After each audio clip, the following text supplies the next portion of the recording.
Hello guys. आज हम start करने वाले हैं बचे हुए टॉपिक नेशनल इनकम के, जो कुछ थ्योरी बची हुई है थोड़ी सी, और आज हम स्टार्ट करेंगे न्यूमेरिकल नेशनल इनकम के, किस तरीके से क्वेश्चन आते हैं एग्जाम में न्यूमेरिकल्स के। ठीक है, तो चलिए स्टार्ट करते हैं आज। सबसे पहले हमारे पास जो बचे हुए टॉपिक हैं आज के, वो है पहला है नॉर्मल रेजिडेंट। नॉर्मल रेजिडेंट का मतलब क्या होता है, तो सबसे पहले हमें देखना है नॉर्मल रेजिडेंट का मतलब क्या होता है।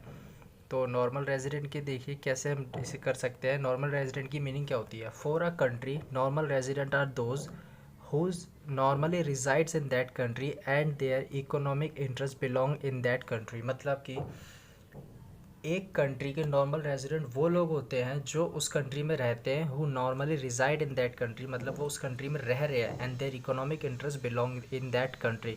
इकोनॉमिक इंटरेस्ट का मतलब क्या होता है। इकोनॉमिक इंटरेस्ट का सिंपल सा मतलब ये है कि वो वहीं पे इनकम कमा रहे हैं, वहीं पर वो कंजम्पशन कर रहे हैं, वहीं पर वो सेविंग कर रहे हैं। मतलब जितनी भी एक्टिविटीज़ होती हैं इनकम से, इकोनॉमिक एक्टिविटीज़ जैसे कह सकते हैं हम, जैसे कि परचेज़ करना, प्रोड्यूस करना, सेल करना, कंज्यूम करना, ये सारी चीज़ें जो भी हैं ये सारी कहाँ पर कर रहे हैं, वो उसी कंट्री में कर रहे हैं जहाँ पर वो रह रहे हैं। तो उस पर्सन को उस कंट्री में क्या कहेंगे, नॉर्मल रेजिडेंट कहेंगे। ठीक है, नेक्स्ट पॉइंट आता है हमारे पास डोमेस्टिक टेरिटरी। डोमेस्टिक टेरिटरी का मतलब क्या होता है। For a country domestic territory is much more vast than its political boundaries.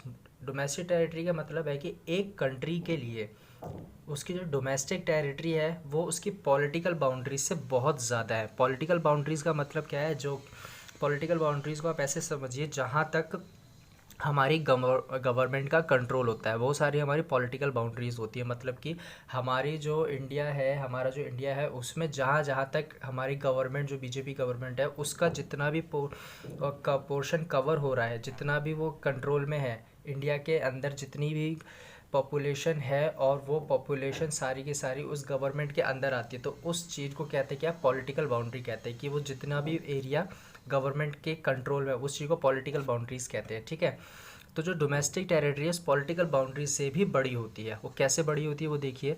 In this not only the political boundaries of the country but also it's territorial waters, ships and aeroplanes operated in different country by its normal resident and its embassies spread all over the world।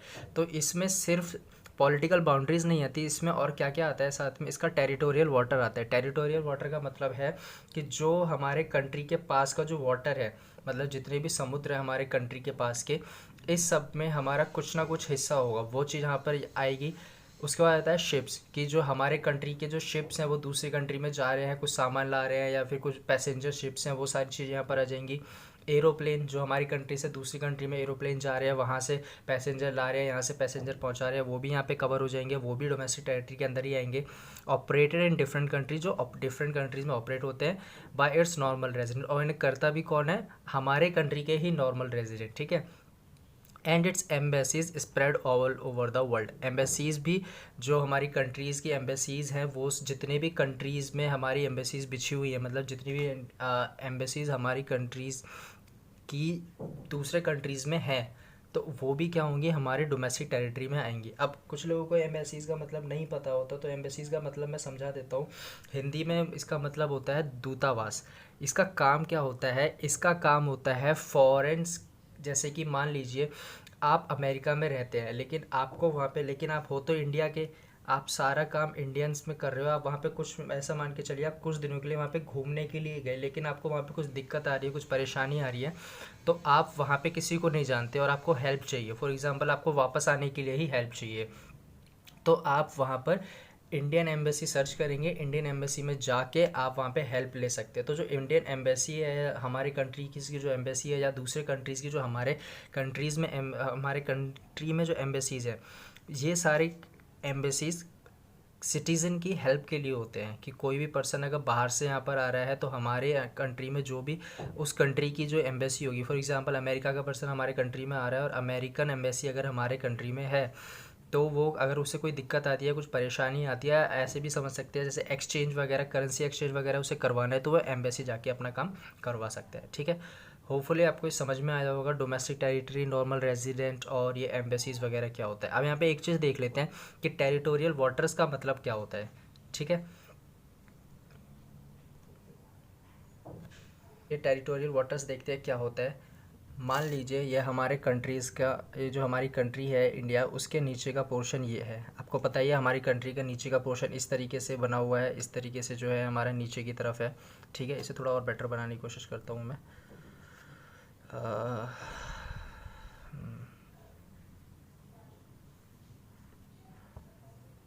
तो ये इस तरीके से ले लेते हैं, ये है थोड़ा सा इस तरीके से ले लेते हैं। ठीक है, और आपको पता ही है यहाँ पर है हिंद महासागर। ठीक है, आई डोंट नो, मुझे ठीक से पता नहीं है, लेकिन शायद यहाँ पर है यहाँ पर हमारा पश्चिम बंगाल है, ये तो मुझे कंफर्म है। यहाँ पर शायद हमारी बंगाल की खाड़ी है जिसे हम कहते हैं। ठीक है, बंगाल की खाड़ी जो यहाँ पे जो पोर्शन होगा ये हमारी बंगाल की खाड़ी का हो जाएगा, और यहाँ पर शायद प्रशांत महासागर है। आई होप, मुझे ठीक से पता नहीं है लेकिन मैं अंदाज़ा लगा रहा हूँ। ठीक है, तो एक इसके अंदर मान लीजिए ये हमारा हिंद महासागर हो गया, ये हमारा बंगाल की खाड़ी हो गई, ये हमारा प्रशांत महासागर हो गया। ठीक है, तो अब इसमें पोर्शन है, पानी तो है लेकिन हमारा कुछ पोर्शन भी यहाँ पर होगा। तो पोर्शन कैसे चेक करते हैं हम यहाँ पे जो पोर्शन चेक करते हैं वो इस तरीके से चेक करते हैं। एक होता है नॉटिकल माइल्स, जैसे कि किलोमीटर्स होता है, मीटर्स होता है, उसी तरीके से पानी में डिस्टेंस नापने का एक यूनिट होता है जिसे हम कहते हैं नॉटिकल माइल्स। नॉटिकल माइल्स मैं लिख के दिखा दे रहा हूँ आपको क्या होता है नॉटिकल माइल्स। ठीक है, नॉटिकल माइल्स इसे कहते हैं। तो जो नॉटिकल माइल्स होता है इसमें कुछ हिस्सा नॉटिकल माइल्स का चेक किया जाता है जो हमारे कंट्री के अंदर आएगा। तो हमारे कंट्री के अंदर वो हिस्सा आने के लिए कितने नॉटिकल माइल्स की ज़रूरत होती है? 200 नॉटिकल माइल्स। तो 200 नॉटिकल माइल्स तक हमारा जितना भी पोर्शन आएगा इतने एरिए में, कितने एरिया में आपको दिखा देता हूँ मैं इससे, इतने पोर्शन में जितना, ये मान के चलते ये हमारा 200 नॉटिकल माइल है ये सारा का सारा।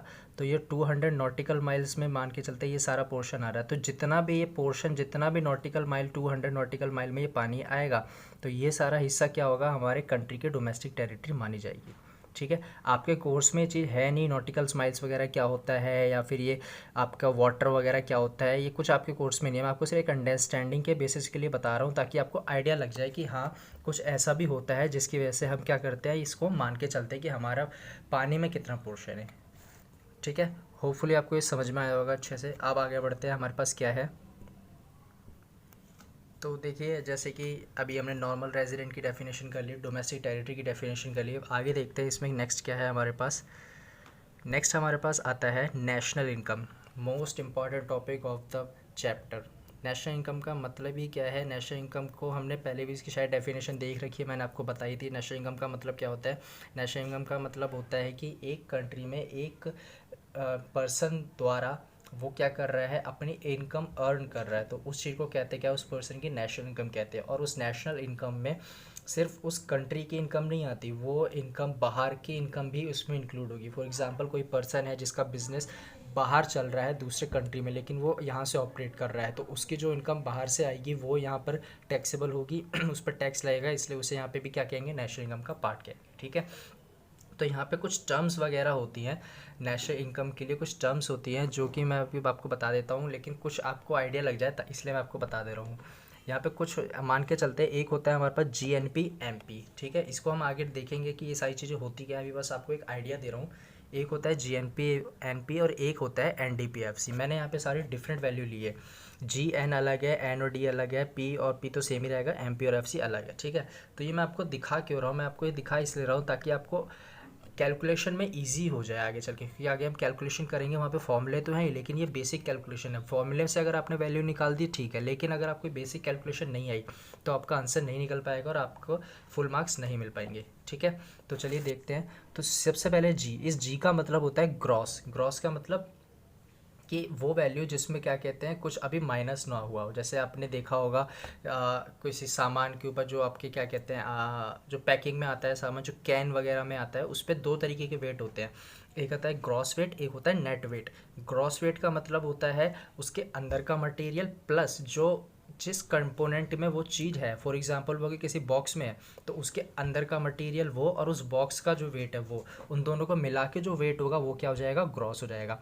और नेट वेट जो होता है, नेट वेट होता है जो सिर्फ अंदर का मटेरियल का वेट होता है, वो चीज़ होती है नेट वेट। ठीक है, तो आपको वेट के अकॉर्डिंग नहीं समझना, मैं आपको बस इतना बता रहा हूँ कि ग्रॉस और नेट होता गया, तो आपको अब अंदाज़ा लग गया होगा कि इन दोनों में बड़ा कौन सा होता होगा, ग्रॉस बड़ा होता होगा या नेट बड़ा होता होगा। अगर आप सोच रहे हैं ग्रॉस बड़ा होता है तो आप बिल्कुल ठीक सोच रहे हैं कि इन दोनों में ग्रॉस ही बड़ा होता है। ठीक है, तो देखिए ग्रॉस और नेट में डिफरेंस जो होता है वो डेप्रिसिएशन का होता है, कि यहाँ पे जो डिफरेंस होता है वो डेप्रिसिएशन का होता है। ठीक है, जैसे कि आपने एसेट की, अगर आप कॉमर्स से हैं तो आपको पता होगा कि आपका एक नेट फिक्स एसेट होता है, एक फिक्स एसेट होता है। फिक्स एसेट में से अगर आप डेप्रिसिएशन माइनस करेंगे तो नेट फिक्स एसेट आ जाएगा। तो वही चीज़ आप यहाँ पे कर रहे हैं, ग्रॉस और नेट का जो डिफरेंस होता है वो होता है डेप्रिसिएशन। ठीक है, अब आपको पता है ग्रॉस बड़ा होता है, नेट छोटा होता है, तो ग्रॉस जब बड़ा है और नेट छोटा है, ग्रॉस से नेट पर जाने के लिए आपको क्या करना पड़ेगा, माइनस करना पड़ेगा कुछ ना कुछ, तभी आप नेट पे पहुंचोगे। तो माइनस क्या होगा, माइनस होगा हमारा डेप्रिसिएशन। ग्रॉस से नेट पर जाने के लिए हमारा जो चीज़ माइनस होगी वो क्या होगी, डेप्रिसिएशन माइनस हो जाएगा। उसके बाद आता है हमारे पास नेट से ग्रॉस पर जाने के लिए। नेट से ग्रॉस पर जाने के लिए हम चेक करते हैं कि हमारे पास क्या चीज़ है, हमारे पास क्या अवेलेबल होगा, डेप्रिसिएशन अवेलेबल होगा। नेट से ग्रॉस पर जाएंगे तो डेप्रिसिएशन क्या होगा, माइनस होगा, ऐड होगा। आप खुद सोचिए, छोटे से हम बड़े पर जा रहे हैं, नेट से ग्रॉस पर जाने का मतलब है हम छोटी वैल्यू से बड़ी वैल्यू पर जा रहे हैं, तो उस केस में हमारा जो डेप्रिसिएशन है वो क्या होगा, ऐड होगा। ठीक है, तो हमारा डेप्रिसिएशन क्या हो रहा है, ऐड हो रहा है। डेप्रिसिएशन क्या हो गया हमारा, ऐड हो गया। क्लियर है, तो आपको क्रॉस और नेट का डिफरेंस समझ में आ गया होगा। डेप्रिसिएशन और माइनस होगा ग्रॉस से नेट पर जाने पर, और डेप्रिसिएशन ऐड होगा नेट से ग्रॉस पर जाने पर। नेक्स्ट आता है हमारे पास एन और डी। इस वाले एन का जो मतलब है, हमेशा याद रखना, जब भी एन पहले आएगा, पहले वाला एन का जो मतलब है वो हमेशा उसका मतलब होता है नेशनल। जो पहले वाला एन होता है उसका हमेशा मतलब होता है नेशनल। अभी इन सब की मैं फुल फॉर्म आगे आपको बता दूंगा कि क्या क्या फुल फॉर्म्स होती है। ठीक है, घबराइए मत, सारी फुल फॉर्म मैंने लिख रखी है, आपको आगे पता चल जाएंगी। तो हमारे पास क्या आता है, नेट, सॉरी नेशनल। इस वाले जो फर्स्ट वाला जो एन होता है इसका मतलब होता है नेशनल। और यहाँ पे है डी, डी का मतलब है डोमेस्टिक। नेशनल और डोमेस्टिक, तो आपको अंदाज़ा लग ही गया होगा कि दोनों में बड़ा क्या होता है। नेशनल बड़ा होता है, डोमेस्टिक छोटा होता है। आप इसे ऐसे समझिए, डोमेस्टिक का मतलब है एक सिटी, नेशनल का मतलब है पूरा कंट्री। तो सिटी हमेशा छोटा होता है कंट्री से, तो वो चीज़ है। तो नेशनल और डोमेस्टिक का जो डिफरेंस होता है वो होता है हमारे पास NFIA। NFIA का मतलब क्या होता है, फुल फॉर्म अभी इसकी देखिए। NFIA का मतलब होता है net factor income from abroad. Net factor income from abroad, इसके पूरी फुल फॉर्म आ गया, मैं आपको अच्छे से आगे समझा दूंगा। तो आप अभी ये बस समझिए कि यहाँ पे माइनस प्लस क्या हो रहा है। ठीक है, तो एन बड़ा है, डी छोटा है, नेशनल बड़ा है, डोमेस्टिक छोटा है। जब बड़े अमाउंट से छोटे अमाउंट पर जाते हैं तो उस केस में क्या होता है, माइनस करना पड़ता है। और यहाँ पे डिफरेंस है किस चीज़ का, NFIA का डिफरेंस है। तो नेशनल से डोमेस्टिक पर जाने के लिए हमारी वैल्यू क्या माइनस होगी, NFIA माइनस होगा। और वही रिवर्स हो जाएगा किस केस पे, जब डोमेस्टिक से नेशनल पर जाना होगा। डोमेस्टिक से नेशनल पर जाएंगे तो उस केस में हमारा क्या हो जाएगा, NFIA ऐड हो जाएगा। क्लियर है, आई होप आपको समझ में आ गया होगा। ठीक है, तो NFIA आपको क्या हो गया होगा, ऐड हो गया होगा यहाँ पर। ठीक है, आप इसके नोट्स बनाते जाइए, क्योंकि ये चीज़ अगर आपको नहीं क्लियर हुई तो आगे चल के आपको क्वेश्चंस करने में बहुत ज़्यादा दिक्कत आने वाली है। तो मैं रिक्वेस्ट कर दूँगा कि आप इसके नोट्स बनाते जाइए साथ में। ये न्यूमेरिकल्स के लिए बहुत ज़्यादा इंपॉर्टेंट है, आपको ये चीज़ आनी चाहिए, तभी आप आगे कन्वर्ट कर पाओगे वैल्यूज़ को। ठीक है, तो P हमारा सेम है, इसमें तो कोई दिक्कत वाली बात नहीं है। अब आता है हमारे पास MP और FC। MP और FC का मतलब क्या होता है, MP का मतलब होता है मार्केट प्राइस, FC का मतलब होता है फैक्टर कॉस्ट, फैक्ट्री कॉस्ट जिसे कह सकते हैं वो चीज़। तो मार्केट प्राइस का मतलब होता है वो प्राइस जिस पे आपने सामान बना के बेचा, वो प्राइस जिस पे आपने सामान बना के बेचा। और फैक्टर कॉस्ट वो प्राइस, यहाँ पे प्राइस आप नहीं कह सकते, यहाँ पे कॉस्ट कहेंगे इसे, यहाँ पे क्योंकि कॉस्ट है। फैक्टर कॉस्ट का मतलब क्या होता है, वो खर्चा जो आपको एक सामान बनाने में लगा, सामान बनाने में आपको जितना खर्चा लगा वो चीज़ क्या हो जाएगी, हमारी फैक्टर कॉस्ट हो जाएगी।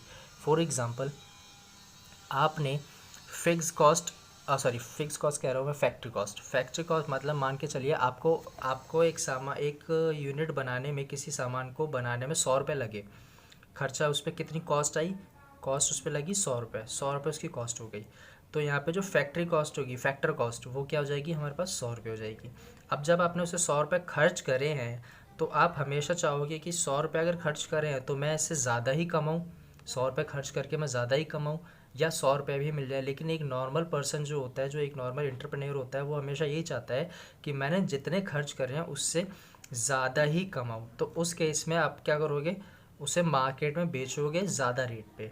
तो 100 रुपये का आपने सामान बनाया, आपने क्या करा, उसे 120 रुपये में बेच दिया या 130 रुपये में बेच दिया। तो जो 20 रुपये या 30 रुपये जो डिफरेंस आया, ये आपका क्या हो जाएगा, प्रॉफिट हो जाएगा। और आपने बेचा कितने पे, 120 रुपये, 130 रुपये पे। तो जो 120 रुपये जो आपका आएगा या 130 रुपये जो आएगा, वो आपका क्या हो जाएगा, मार्केट प्राइस आ जाएगा। ठीक है। तो फैक्टर कॉस्ट से मार्केट प्राइस पर जाने में ऐसा क्या हो गया कि हमें अपना क्या कहते हैं, वैल्यू बढ़ानी पड़ी, अपने इसकी प्रोडक्ट की वैल्यू बढ़ानी पड़ी। पहला रीज़न तो ये प्रॉफिट कमाना है आपको। ठीक है। दूसरी चीज़, आप कुछ प्रोड्यूसर ऐसे भी होते हैं, वो ये सोचते हैं कि जितना मैंने खर्चा लगाया मुझे उतना ही रिकवर हो जाए। ठीक है। लेकिन उस केस में भी उन्हें थोड़ा ज़्यादा खर्चा करना पड़ जाता है, मतलब उन्हें थोड़ा महंगा बेचना पड़ जाता है। क्यों बेचना पड़ जाता है, क्योंकि टैक्सेस वगैरह लग जाते हैं यहाँ पर, कि आप टैक्सेस वगैरह पे कर रहे हो, जो भी आपके बनाने पे टैक्स लग रहे हैं, बेचने पे टैक्स लग रहे हैं, वो सारी चीज़ें यहाँ पर आ जाएंगी। तो जो फैक्ट्री फिक्स कॉस्ट और मार्केट प्राइस का जो डिफरेंस होता है, वो डिफरेंस होता है NIT। NIT का मतलब क्या होता है, NIT का मतलब होता है net indirect taxes. Net indirect tax हम अभी देखेंगे क्या होता है। नेट इनडायरेक्ट टैक्स में क्या होगा, MP और NP का ये डिफरेंस हो जाएगा, MP और FC का ये डिफरेंस हो जाएगा, मार्केट प्राइस और फैक्टर कॉस्ट का। तो मार्केट प्राइस मैंने आपको बताया बड़ा होता है, फैक्टर कॉस्ट क्या होता है, छोटा होता है। तो मार्केट प्राइस से फैक्टर कॉस्ट पे हमें जाना है तो क्या करेंगे, हम NIT को माइनस करेंगे। ठीक है। और वहीं अगर हमें फैक्टर कॉस्ट से मार्केट प्राइस पे जाना है तो हम क्या करेंगे, NIT को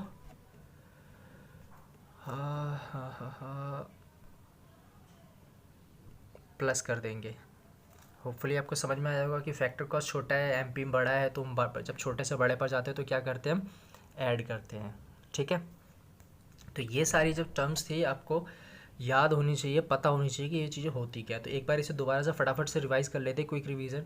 सबसे पहले हम G और N पे देखते हैं। G का मतलब होता है ग्रॉस, N का मतलब होता है नेट। ग्रॉस और नेट का जो डिफरेंस होता है वो होता है डेप्रिसिएशन। ग्रॉस बड़ा होता है, नेट छोटा होता है। ग्रॉस से नेट पर जाएंगे तो डेप्रिसिएशन क्या होगा, माइनस होगा। और नेट से G पर जाएंगे तो क्या होगा, डेप्रिसिएशन ऐड होगा, क्योंकि N छोटा होता है, G बड़ा होता है।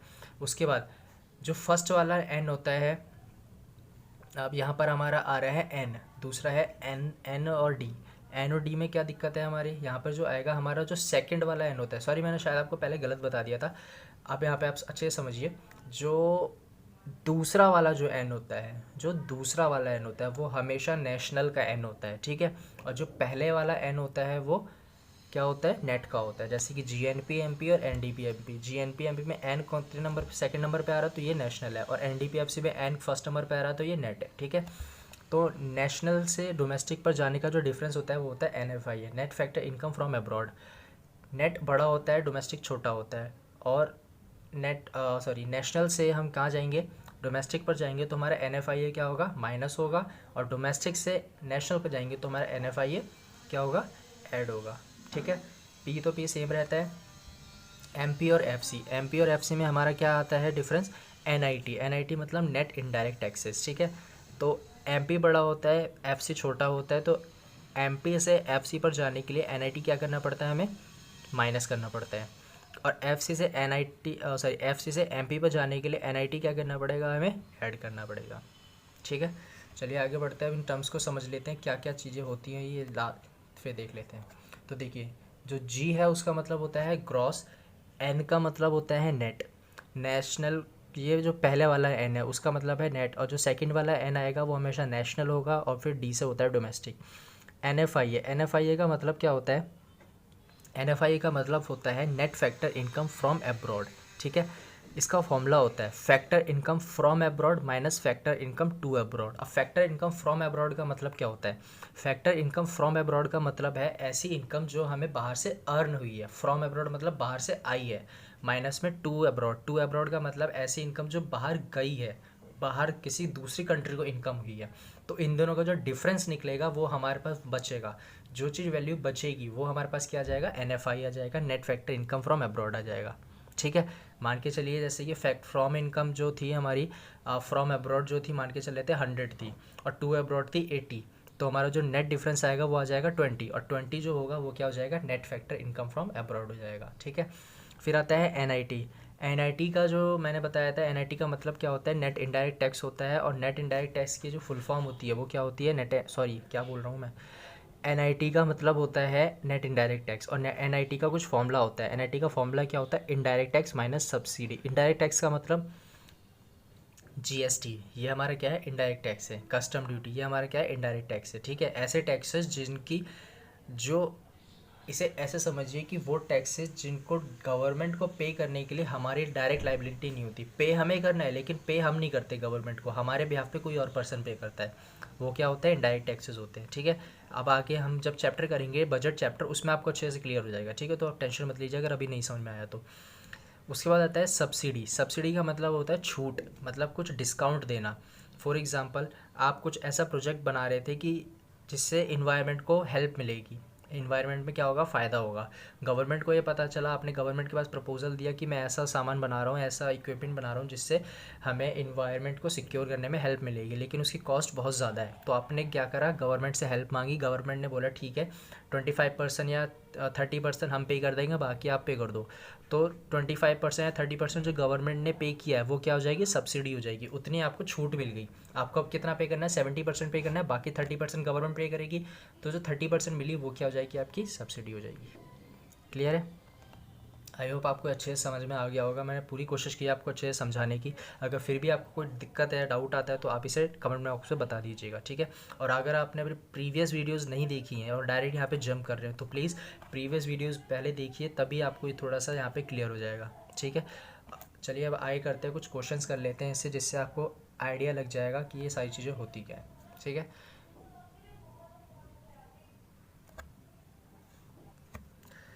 तो गाइस चलिए स्टार्ट करते हैं आज का सबसे most important topic, national income. National income numericals exam में आने ही आने हैं, 6 से 10 मार्क्स में इसके क्वेश्चन आते ही आते हैं। या तो 6 मार्क्स का एक होगा, 4 मार्क्स का एक हो जाएगा, या फिर आपको 10 मार्क का एक इकट्ठा क्वेश्चन दे दिया जाएगा। तो आपको ये अच्छे से प्रिपेयर करने हैं, क्योंकि इससे आप बच नहीं सकते, आपको ये करने ही करने पड़ेंगे, क्योंकि एग्ज़ाम में हमेशा आते हैं, कभी ऐसा नहीं हुआ कि ना आए, हमेशा आएंगे ये क्वेश्चन। ठीक है, तो चलिए स्टार्ट करते हैं कैसे होते हैं नेशनल इनकम के क्वेश्चन।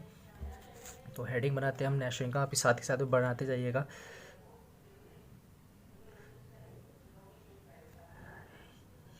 एक सेकंड, थोड़ा सा यहाँ पे दिक्कत आ रही है। हाँ ठीक है,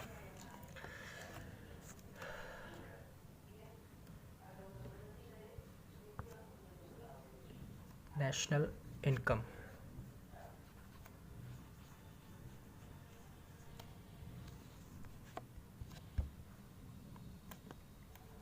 ठीक है, नेशनल इनकम 3 तरीके से कैलकुलेट होता है, 3 इसके मेथड है नेशनल इनकम कैलकुलेट करने के। कौन कौन से, देखिए। तो सबसे पहला जो मेथड है नेशनल इनकम को कैलकुलेट करने का, वो है हमारे पास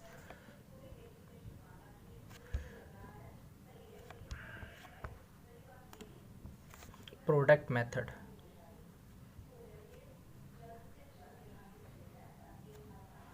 प्रोडक्ट मेथड, या इसको हम एक और नाम से क्या जानते हैं,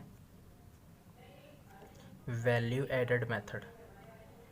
वैल्यू एडेड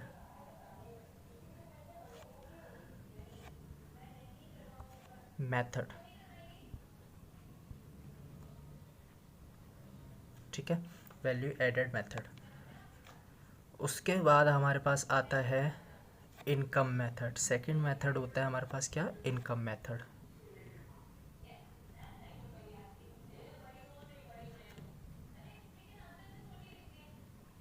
चिंता मत कीजिए, इसको एक ही नाम से जानते हैं। ठीक है,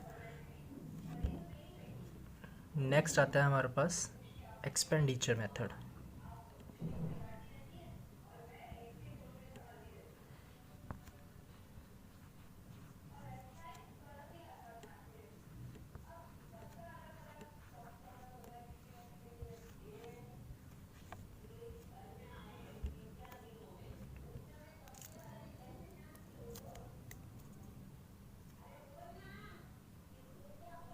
ठीक है।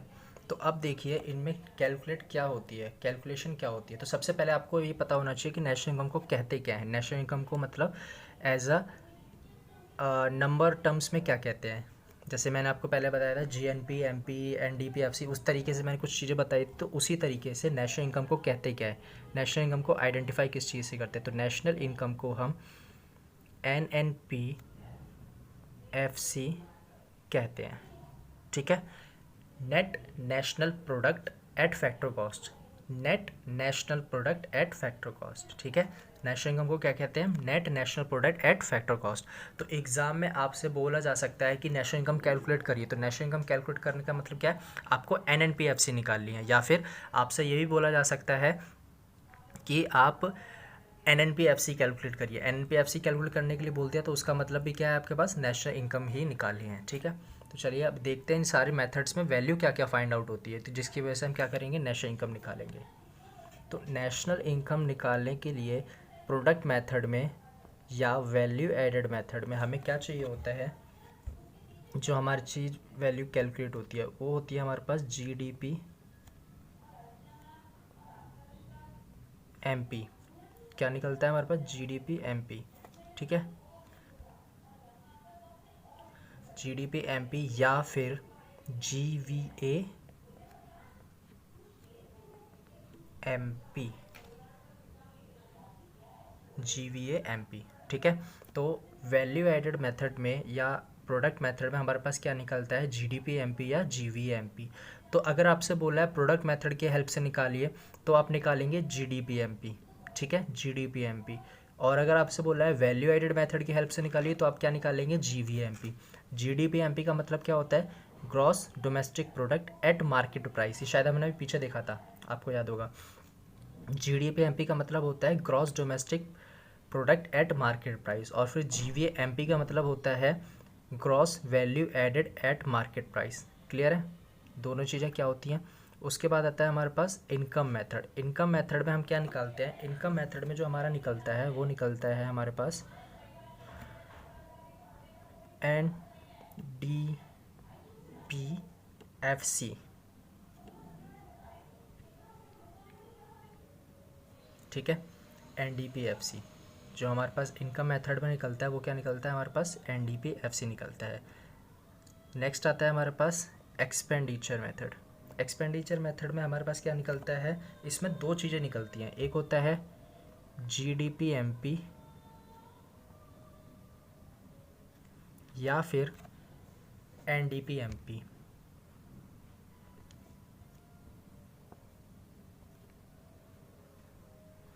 NDP MP. ठीक है। तो देखिए ये पूरा चार्ट जो मैंने आपको बना के दिखाया है ये क्या चीज़ है, समझिए।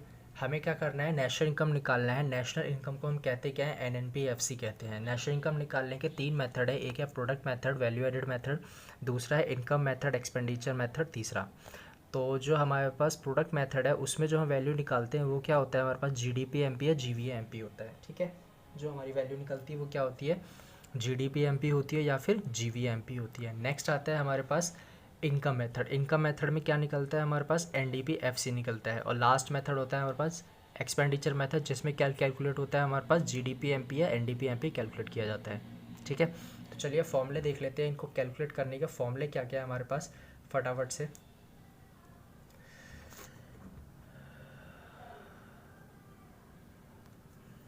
तो अब इसको देख लेते हैं। सबसे पहले हम स्टार्ट करेंगे प्रोडक्ट मेथड से।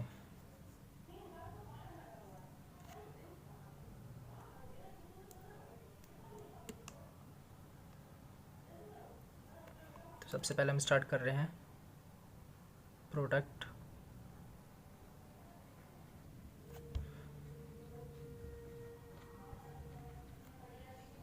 मेथड या फिर जिसे हम कहते क्या हैं,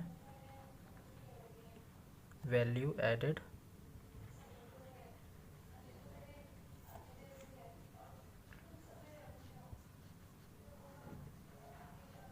मेथड। ठीक है।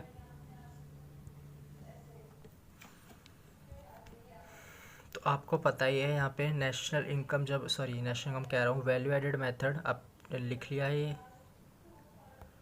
ठीक है। तो हमें पता ही है प्रोडक्ट मेथड में हमारे पास क्या निकलता है, जीडीपी एमपी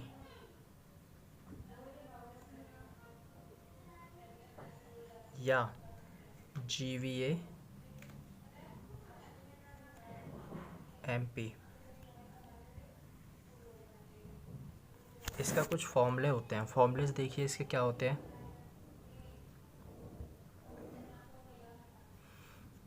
इन दोनों को कैलकुलेट करने के, जीडीपी एमपी और जीवी एमपी दोनों को कैलकुलेट करने के कुछ फॉर्मूले होते हैं। वो देखिए क्या होता है। एक फॉर्मूला होता है total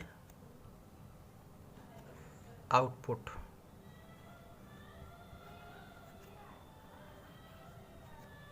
minus, total output minus में इंटरमीडिएट सॉरी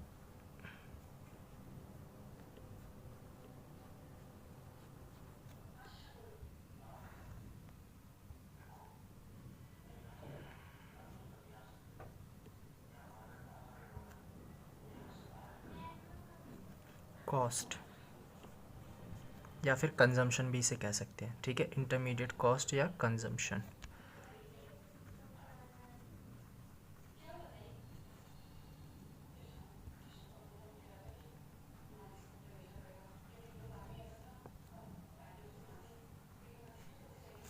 ठीक है, तो हमारे पास जो फॉर्मूला है किस चीज़ का, जीडीपी एमपी और जीवीए एमपी का जो फॉर्मूला है कैलकुलेट करने का, वो फॉर्मूला क्या है हमारे पास, टोटल आउटपुट माइनस में इंटरमीडिएट कॉस्ट। इसे थोड़ा छोटा कर देता हूँ तो आपको ज़्यादा सही दिख जाएगा, ठीक है। तो हमारे पास जो फॉर्मूला है जीडीपी और प्रोडक्ट मेथड में जीडीपी एमपी या जीवी एमपी कैलकुलेट करने का, उसका फॉर्मूला क्या है हमारे पास, टोटल आउटपुट माइनस में इंटरमीडिएट कॉस्ट। अभी टोटल आउटपुट कैसे निकलता है, होता क्या है, और इंटरमीडिएट कॉस्ट कैसे निकलती है, होती क्या है, वो सारी चीज़ें हमें देखनी है, ठीक है।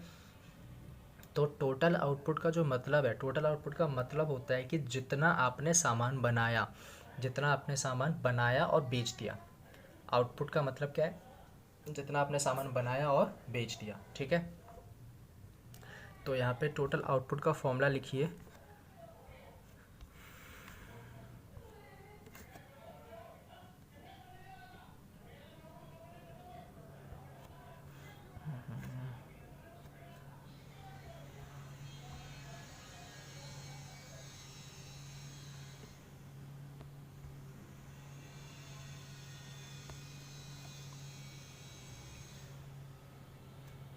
टोटल आउटपुट फॉर्मूला लिखिए, total output equal two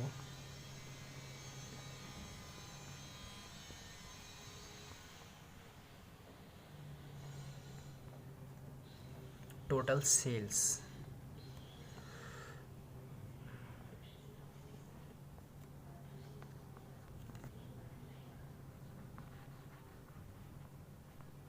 plus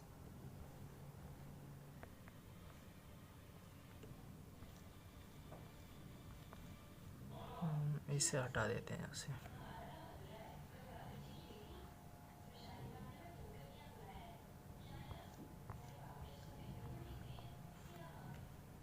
plus में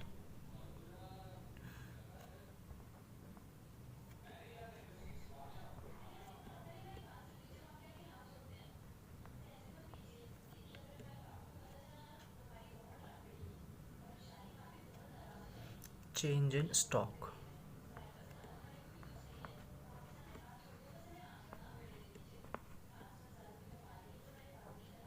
change in stock plus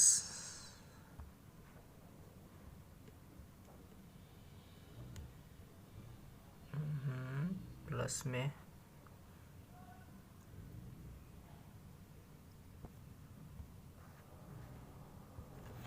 production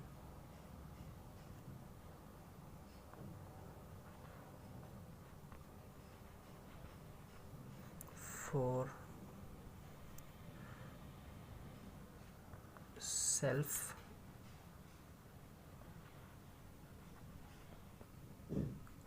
consumption.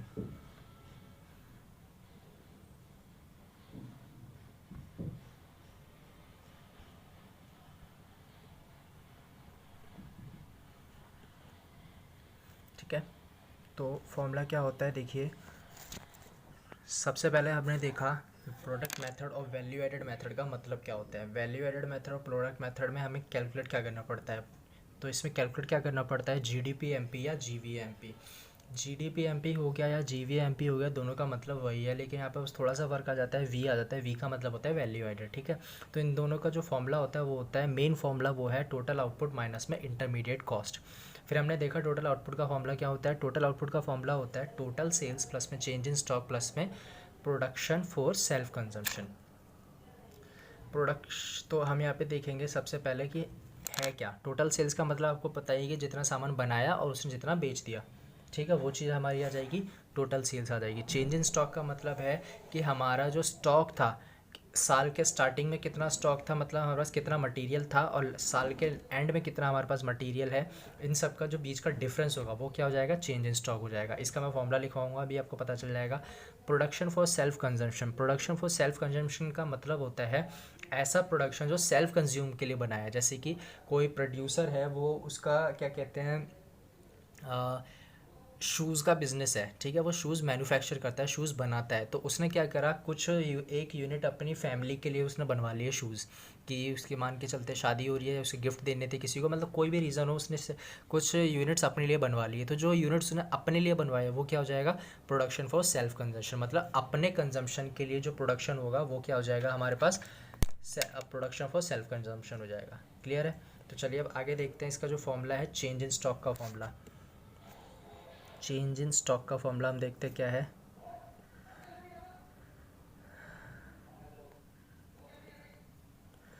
तो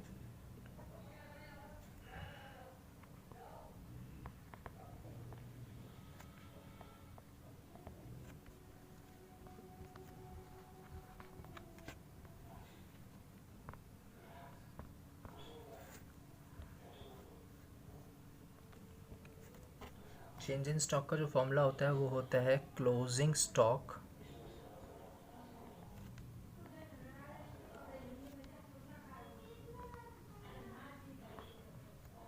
माइनस, याद रखना है माइनस हो रहा है, ठीक है, इसे एक काम करते हैं दूसरे कलर से लिख लेते हैं,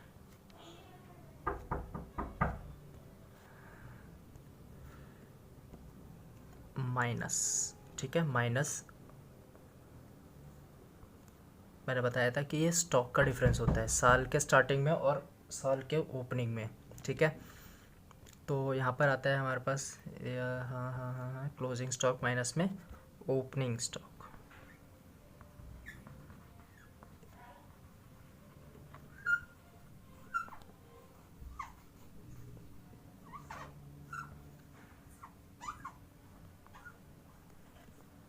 ठीक है। Opening stock, closing stock and opening stock, difference क्या होता है यहाँ पे,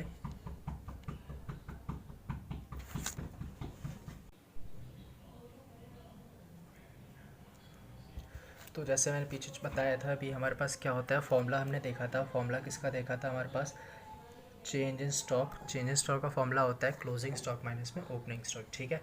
लास्ट हमारे पास बचता है इंटरमीडिएट कॉस्ट। तो हमारा टोटल आउटपुट पूरा कंप्लीट हो चुका है, टोटल आउटपुट में जो जो चीज़ आती है हमने वो सारी चीज़ें देख ली। अब हमारे पास आता है इंटरमीडिएट कॉस्ट, ठीक है।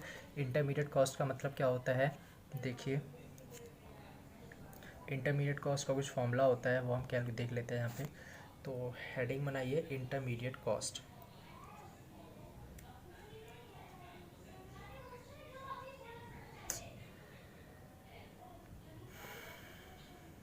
एक सेकेंड,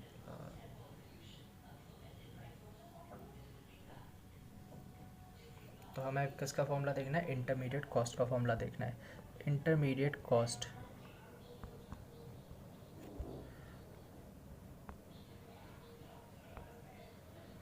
स्पेलिंग का थोड़ा देख लेना अगर गलत हो रही हो तो। Intermediate cost,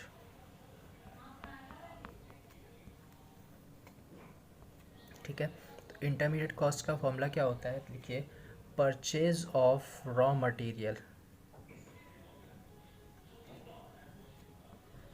purchase of, sorry,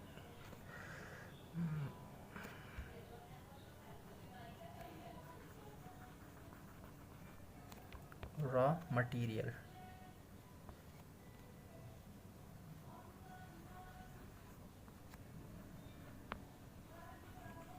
purchase of raw material plus में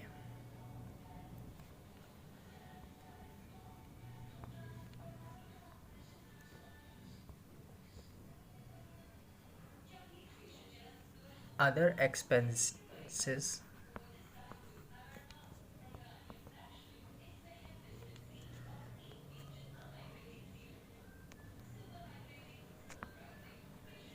expenses on the production।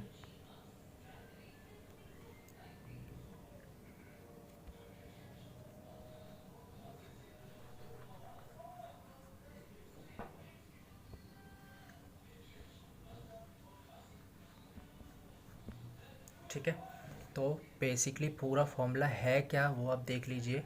इसका इंटरमीडिएट कॉस्ट का फॉर्मूला होता क्या है?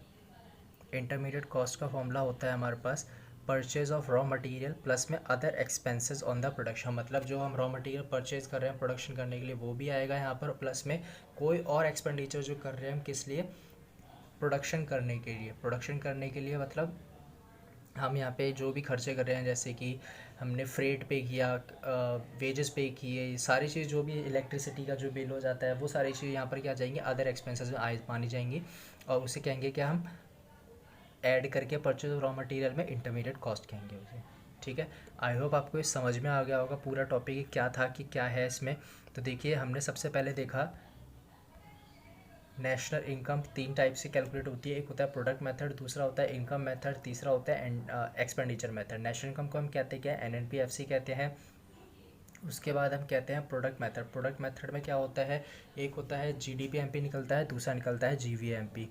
प्रोडक्ट मेथड और वैल्यू एडेड मेथड में हमारा फॉर्मूला क्या है, टोटल आउटपुट माइनस में इंटरमीडिएट कॉस्ट। तो उसके बाद हमने देखा टोटल आउटपुट का फॉर्मूला क्या होता है। टोटल आउटपुट का फॉर्मूला जो है वो देखिए, टोटल आउटपुट का फॉर्मूला है टोटल सेल्स प्लस में चेंज इन स्टॉक प्लस में प्रोडक्शन फॉर सेल्फ कंजम्पशन। फिर आता है change in stock. Change in stock का फॉर्मूला क्या होता है, क्लोजिंग स्टॉक माइनस में ओपनिंग स्टॉक। और लास्ट इंटरमीडिएट कॉस्ट, उसका फॉर्मूला होता है purchase of raw material plus में other expenses on the production. ठीक है, चलिए इसके कुछ क्वेश्चंस कर लेते हैं। आज 1-2 क्वेश्चन करेंगे, बाकी हम नेक्स्ट क्लास में करेंगे। ठीक है, मैं हर टॉपिक के आपको ज़्यादा से ज़्यादा 2 या 3 क्वेश्चन करवा दूंगा, जिससे आपको क्या होगा, आइडिया लग जाएगा कि क्वेश्चन करे कैसे जाते हैं। ठीक है, जिससे आपको क्या हो जाएगी, हेल्प मिल जाएगी एग्ज़ाम में। ओके, तो चलिए स्टार्ट करते हैं। Question first. ठीक है, तो हमारे पास क्या क्या दे रखा है क्वेश्चन में वो देखिए।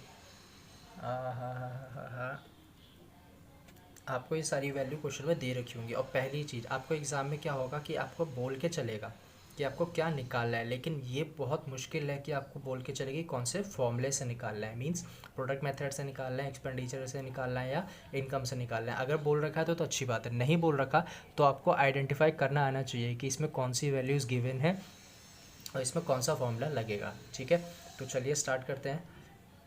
हम पहला क्वेश्चन अपना देखते हैं कि किस टाइप से करना है। तो जो पहला क्वेश्चन है वो हमारे पास क्या है, देखिए क्या क्या दे रखा है हमें। टोटल सेल्स जो हमें दे रखी है वो है हमारे पास 700। ठीक है, ये सारी वैल्यूज़ रुपीज़ में है। उसके बाद है ओपनिंग स्टॉक,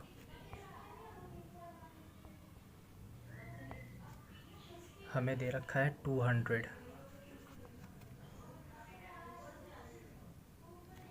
साथ के साथ आप लिखते जाइएगा, ठीक है, क्योंकि क्वेश्चन इंपॉर्टेंट है। आप क्वेश्चन लिखोगे क्योंकि अभी आपके पास बुक्स वगैरह नहीं होंगी और मैं आपको बुक्स अभी दिखा नहीं सकता हूँ कैसे क्वेश्चन करवाने। तो आपको अपने एग्जांपल्स जो मैंने करवाए हैं वो मैं आपको उससे करवा देता हूँ। ठीक है, तो आपको आइडिया लग जाएगी कैसे क्वेश्चन करने हैं। उसके बाद आता है हमारे पास क्लोजिंग स्टॉक। क्लोजिंग स्टॉक हमें दे रखा है 300। नेक्स्ट है हमारे पास इनडायरेक्ट टैक्स।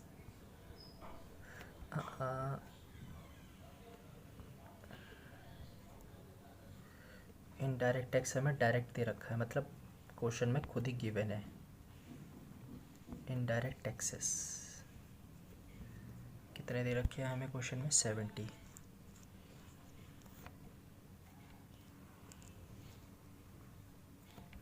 उसके बाद हमें सब्सिडी भी दे रखी है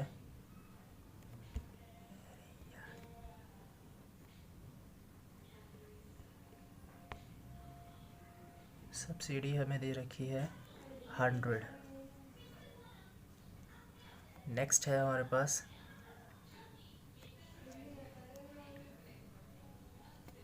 परचेज ऑफ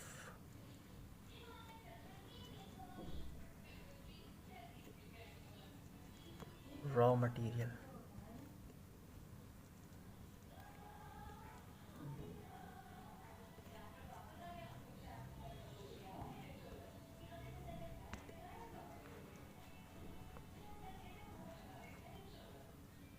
जो हमें दे रखा है 300।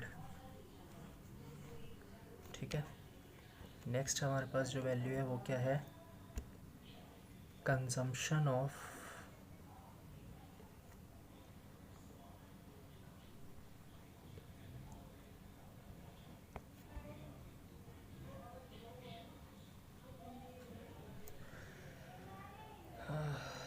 कंजम्पशन ऑफ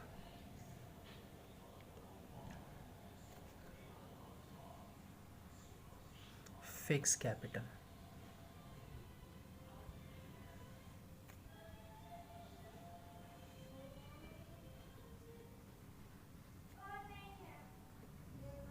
हमें दे रखा है 30। कंजम्पशन ऑफ फिक्स कैपिटल आपको बताऊंगा क्या होता है, टेंशन मत लीजिए, अभी हम जब क्वेश्चन करेंगे आगे तो उसमें ज़्यादा क्लियर हो जाएगा। ठीक है। उसके बाद आता है हमारे पास फिक्स कैपिटल आ गया, उसके बाद हमारे पास आएगा NFIA जो हमें लास्ट में दे रखा है। NFIA याद होगा क्या होता है, ये net factor income from abroad, हमें डायरेक्टली निकाल के दे रखा है 120। ठीक है। हमें बोला है क्वेश्चन में कैलकुलेट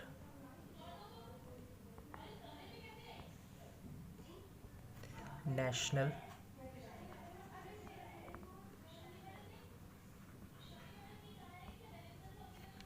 इनकम।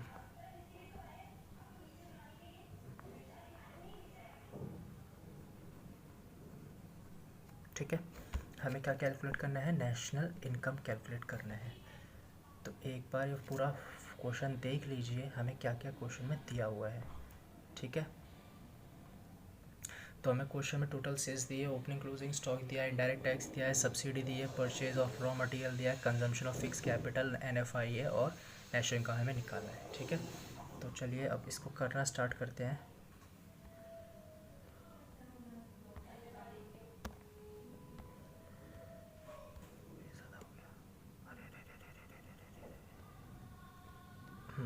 ठीक है, ये ज़्यादा बड़ा हो गया, चलो कोई नहीं।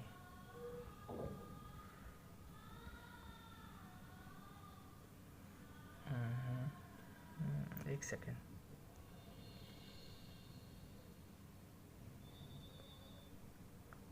इसे इतना ही रखते हैं तब आपको दिख भी जाएगा। ठीक है। तो चलिए आंसर इसका सॉल्यूशन करना स्टार्ट करते हैं।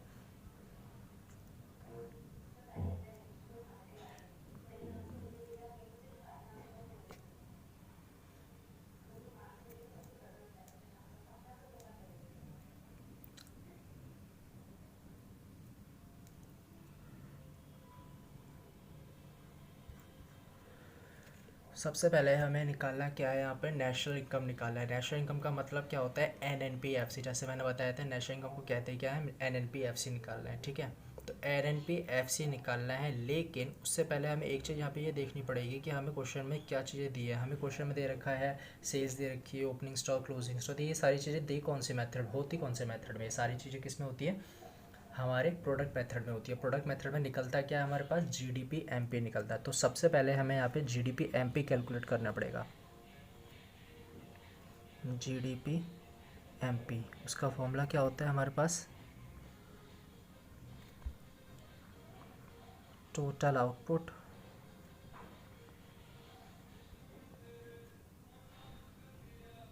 माइनस इंटरमीडिएट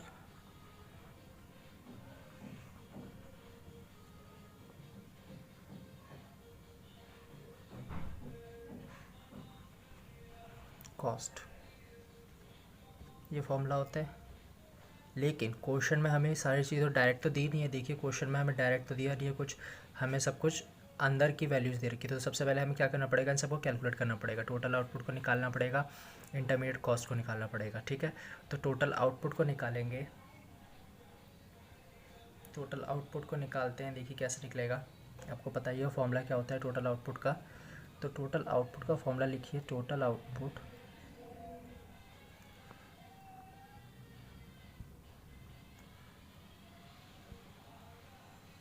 फॉर्मूला होता है total sales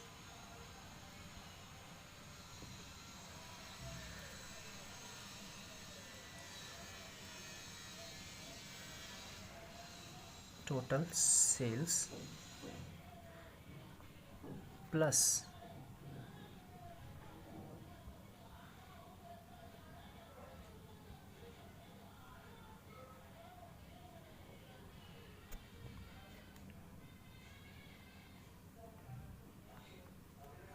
change in stock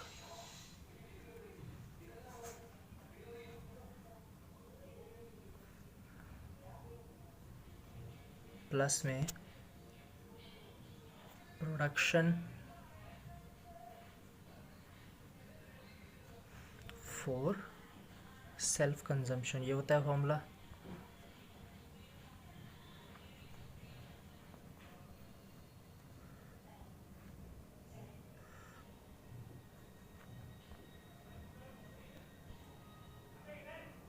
ठीक है, ये होता है फॉर्मूला किसका हमारे पास, प्रोडक्ट मेथड में टोटल आउटपुट का फॉर्मूला ये होता है हमारे पास, ठीक है। टोटल आउटपुट का ये फॉर्मूला है। तो टोटल आउटपुट का जो फॉर्मूला है, अब हमें सारी वैल्यू यहाँ पे दे रखी है, तो हम क्या करेंगे, एक एक करके सारी वैल्यू निकालेंगे और यहाँ पे टाइप करेंगे, मतलब सारी लिखेंगे यहाँ पे, ठीक है। तो सबसे पहले हम इसको टोटल सेल्स की वैल्यू पुट करते हैं यहाँ पे,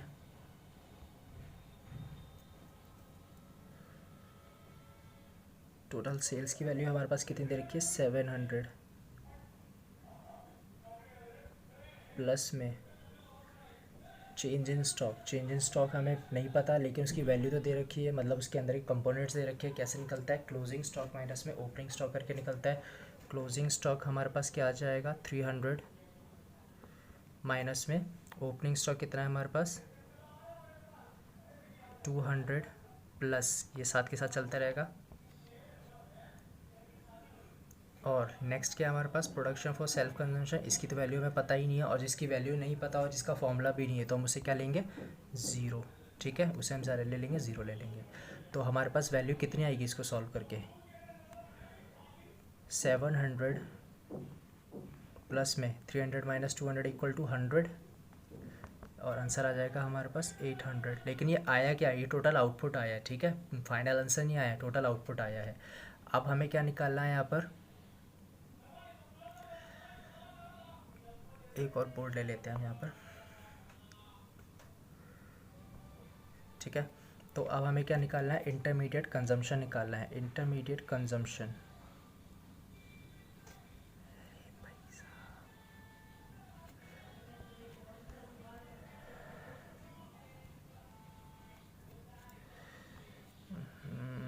क्या हो गया,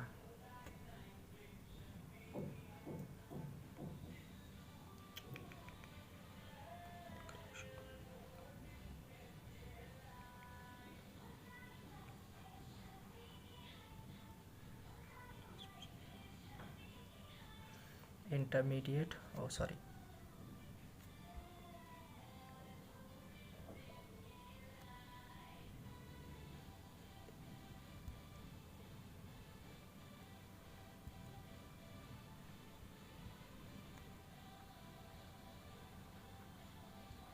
इंटरमीडिएट कॉस्ट, ठीक है। इसका फॉर्मूला क्या होता है हमारे पास, देखिए, इंटरमीडिएट कॉस्ट का मैंने फॉर्मूला लिखवाया था, purchase of raw material plus other expenditure, purchase of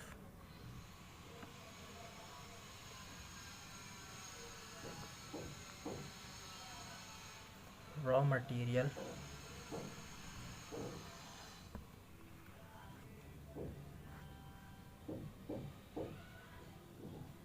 plus में अदर एक्सपेंडिचर,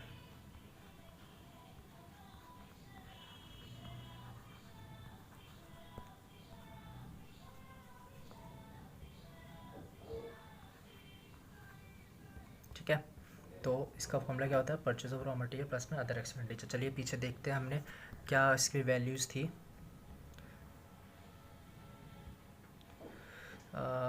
यहाँ पे देखिए इंटरमीडिएट कॉस्ट में वैल्यू क्या क्या दे रखी थी। इंटरमीडिएट कॉस्ट में क्या आता है, परचेज रॉ मटेरियल आता है 300 रुपये दे रखा है हमें। उसके बाद अदर एक्सपेंडिचर मतलब प्रोडक्शन से रिलेटेड कुछ और है यहाँ पे? नहीं है यहाँ पे। Consumption of fix capital production से रिलेटेड नहीं होता कि आप सोच रहे हो, ठीक है, वो हम बाद में देखेंगे, अभी आएगा। और तो कुछ है नहीं, तो सिर्फ यही आ जाएगा हमारे पास, ठीक है। तो चलिए स्टार्ट करते हैं हम यहाँ पे वैल्यूज पुट करना। तो परचेज ऑफ रॉ मटेरियल हमें दे रखा है कितना क्वेश्चन में, 300, और अदर एक्सपेंडिचर है नहीं तो वो ज़ीरो। तो बस वैल्यू कितनी आ जाएगी हमारे पास, इंटरमीडिएट कॉस्ट की 300 वैल्यू आ जाएगी, ठीक है। तो हमारे पास अब दोनों चीज़ें आ गई, टोटल आउटपुट भी आ गया और हमारे पास इंटरमीडिएट कॉस्ट भी आ गया। तो हम क्या निकाल सकते हैं इससे, जीडीपी एमपी निकाल रहे हैं। ये सारी मेहनत हम बेसिकली निकाल किसके लिए, नेशनल इनकम कैलकुलेट करने के लिए कर रहे हैं, ठीक है। तो अब देखिए जीडीपी एमपी, एक सेकेंड, ओहो, तो हमारे पास क्या निकालना है, जीडीपी एमपी निकालना है, और उसका फॉर्मूला हमने देख ही लिया था। शॉर्ट में लिख दे रहा हूँ, टोटल आउटपुट माइनस में इंटरमीडिएट कॉस्ट। टोटल आउटपुट हमारे पास कितना आया था, हमने देखा था 800 आया था, प्लस और माइनस में इंटरमीडिएट कॉस्ट कितनी आई, 300 आई, ठीक है। तो ये हमारे पास जीडीपी एमपी कितना आ गया, हमारे पास 500 आ गया।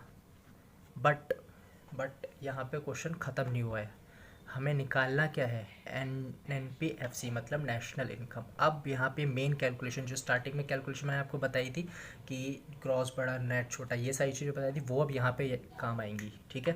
तो देखिए करेंगे कैसे।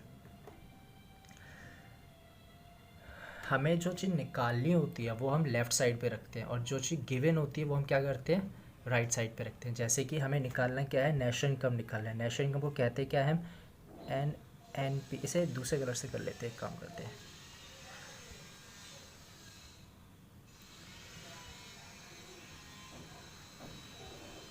ठीक है। तो हमारे पास क्या है, यहाँ पे कलर देख लेते हैं इसका, नेक्स्ट दूसरा ले लेते हैं। हमें निकालना क्या है, NNPFC निकालना है ना, ये हमें निकालना है। तो हमने ये क्या कर रखा, लेफ्ट साइड पे रखा। हमें गिवन क्या है, मतलब हमने कैलकुलेट क्या करा, जीडीपी एमपी निकाला, जो हमने क्वेश्चन जिस फॉर्मूले के अकॉर्डिंग देख रहे थे ना, तो फॉर्मूले के अकॉर्डिंग हमारे पास क्या निकला, जीडीपी एमपी निकला, ठीक है। तो अब यहाँ पे अच्छे से देखिएगा, बहुत ही कंसंट्रेशन के साथ, तभी आपको क्लियर समझ में आएगा। इतना ज़्यादा टफ नहीं है, बहुत इजी है। आपको अगर एक बार समझ में, अगर आपने पकड़ लिया तो आप अच्छे से इसको कर सकते हो। तो कोई सा भी क्वेश्चन आ जाए आप कन्वर्ट कर सकते हो, ठीक है। तो हमें निकालना है NNPFC, दिया है हमें GDP-MP। तो G से N पर जाएंगे, हमें G को N में कन्वर्ट करना है ना, G को N में क्या करना है, हमें कन्वर्ट करना है। तो G से N पर जाने के लिए हम क्या करेंगे, याद कीजिए जो मैंने पहले बताया था, G से N पर जाने के लिए हम क्या करेंगे, डेप्रिसिएशन का कुछ करेंगे। डेप्रिसिएशन चाहिए होता है यहाँ पे, G और N का डिफरेंस क्या होता है, डेप्रिसिएशन। ग्रॉस से नेट का डिफरेंस होता है डेप्रिसिएशन। ग्रॉस बड़ा होता है, नेट छोटा होता है। तो ग्रॉस से नेट पर जाने के लिए क्या करेंगे, डेप्रिसिएशन को माइनस करेंगे, ठीक है। शॉर्ट में लिख दे रहा हूँ मैं भी यहाँ पे। फिर आता है हमारे पास डी से एन पर जाना है हमें। डी क्या होता है हमारा, डोमेस्टिक, और सेकंड वाला एन मैंने क्या बताया था, नेशनल होता है। तो डी से एन पर जाना है, तो इन दोनों के बीच का डिफरेंस क्या होता है, NFI ये डिफरेंस होता है, और डी छोटा होता है, एन बड़ा होता है। तो डी से एन पर जाने के लिए क्या करना पड़ेगा, हमें NFI को ऐड करना पड़ेगा, NFI ऐड, ठीक है। नेक्स्ट आता है हमारे पास MP और FC। MP से FC पर जाना है, MP से FC में कन्वर्ट होना है। तो MP से FC का डिफरेंस क्या होता है, NIT होता है। और MP से जब FC पर जाएंगे तो MP से FC पर जाने पर हमारा NIT होगा क्या, माइनस होगा, क्योंकि MP बड़ा है और MP बड़ा है और FC छोटा है, इसलिए क्या होगा, NIT माइनस होगा, ठीक है। तो माइनस में NIT,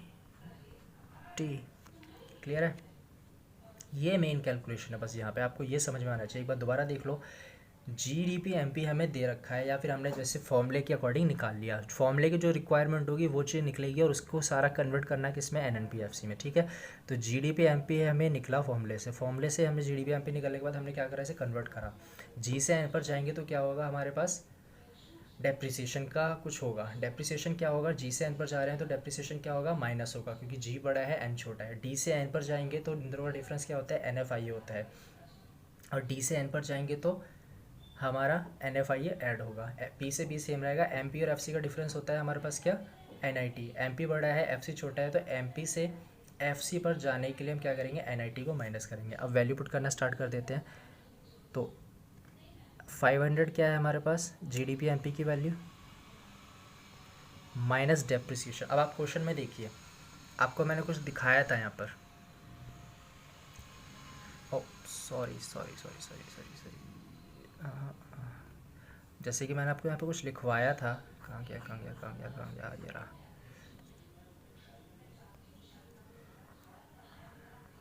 consumption of fix capital, consumption of fix capital को ही हम डेप्रिसिएशन भी कहते हैं। ठीक है, याद रखिएगा इस चीज़ को कि कंजम्पशन ऑफ फिक्स कैपिटल को हम क्या कहते हैं, डेप्रिसिएशन भी कहते हैं। क्लियर है, डेप्रिसिएशन को हम क्या कहते हैं, कंजम्पशन ऑफ फिक्स कैपिटल कहते हैं। तो आप कहीं पे लिख लीजिएगा साथ में कि कंजम्पशन ऑफ फिक्स कैपिटल को ही हम डेप्रिसिएशन कहते हैं। तो हमें डेप्रिसिएशन की वैल्यू दे कितनी रखी है क्वेश्चन में, 30 दे रखी है। ठीक है, तो -30, उसके बाद हमें एन एफ आई ए क्या करना है, ऐड करना है। एन एफ आई ए की हमें वैल्यू क्वेश्चन में कितनी दी हुई है, 120 minus N I T. N I T की वैल्यू तो नहीं दी है क्वेश्चन में, है ना, लेकिन हमें फॉर्मूला पता है। एन आई टी का फॉर्मूला क्या होता है, इनडायरेक्ट टैक्स माइनस में सब्सिडी। इनडायरेक्ट टैक्स पता है हमें कितना है, 70 माइनस सब्सिडी कितनी है, 100। ठीक है, तो अब इसको सॉल्व कर लेते हैं, हमारे पास आंसर आ जाएगा। तो 500 और -30 ये हो जाएगा हमारे पास 470 प्लस 120 माइनस में 70 माइनस 100 कितना हो जाएगा, -30 आ जाएगा। ठीक है, -30, तो ये क्या हो जाएगा, 470 as it is, 120 minus minus plus 30, तो ये हमारे पास आंसर आ जाएगा। 470 और 30 कितना हो जाएगा हमारे पास, 500, 500 और 120 हो जाएगा हमारे पास 620। तो हमारी जो नेशनल इनकम आई, जो हमारी एनएनपीएफसी, जो हमारा मेन आंसर था, वो कितना आया, 620 हमारा आंसर आ गया। ठीक है, अब इसे देख लीजिए, सॉरी सॉरी सॉरी, तो ये हमारा क्या है, मेन पूरा सॉल्यूशन था कि हमें एनएनपीएफसी कैसे निकालना था, वो सारी कैलकुलेशन यहाँ पर है। ठीक है, होपफुली आपको ये समझ में आया होगा। नेक्स्ट क्लास में हम इसे आगे कंटिन्यू करेंगे। ठीक है, नेक्स्ट वीडियो में इसे कंटिन्यू करेंगे। ज़्यादा से ज़्यादा इस वीडियो को शेयर कीजिए, अपने खुद देखिए, अपने दोस्तों को दिखाइए, ताकि उनके भी डाउट्स वगैरह क्लियर हो नेशनल इनकम में, क्योंकि ये टॉपिक ऐसा है अगर एक बार समझ में नहीं आया तो बहुत दिक्कत देता है ये एग्ज़ाम के टाइम पर, और एग्ज़ाम में क्वेश्चन आना ही आना है। ठीक है, तो आशा करता हूँ आपको वीडियो पसंद आई होगी, और अगर पसंद आई तो वीडियो लाइक कीजिएगा और चैनल को सब्सक्राइब कीजिएगा। ठीक है, और अपने दोस्तों के साथ, अपने फैमिली मेम्बर्स के साथ, जो जो आपकी क्लास में पढ़ रहे हैं उन सबको शेयर कीजिएगा। ठीक है, मैं आगे भी ऐसे कंटिन्यू इसको करता रहूँगा। आज हमने प्रोडक्ट मेथड कर लिया है, नेक्स्ट क्लास में हम क्या करेंगे, एक क्वेश्चन 2 क्वेश्चन और देखेंगे, इसके बाद हम क्या करेंगे, इनकम मेथड करेंगे। ठीक है, तब तक के लिए goodbye and take care, thank you.